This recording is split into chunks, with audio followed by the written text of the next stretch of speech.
America's $17 trillion economy, and you'll find fractures beneath the surface. The spoils are split unevenly between men and women, old and young, high school dropouts, and MBAs. But one of the most divisive disparities is only skin deep. This is the economy in black and white. Everything you own, houses, stocks, cars, that's your wealth. In 2011, the wealth of the median white household was over $110,000. African Americans on average, 17 times less, just over $6,000. And housing has a lot to do with it.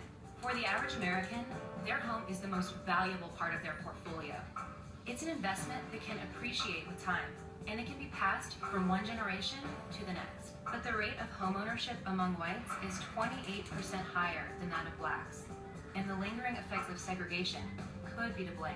Discriminatory practices by the Federal Housing Administration prevented African Americans from buying houses in many suburban neighborhoods. The Fair Housing Act of 1968 sought to level the playing field.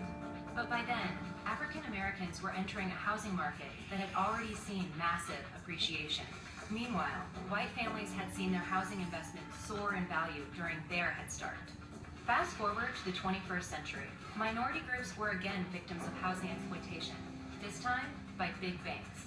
Bank of America and Wells Fargo, among others, were compelled to pay hundreds of millions of dollars in fines and restitution for pushing minorities into exploitative subprime mortgages and charging them higher rates and fees. This contributed to the fact that blacks and Hispanics lost nearly a quarter of their wealth between 2004 and 2010. Whites lost just 1% during that same period.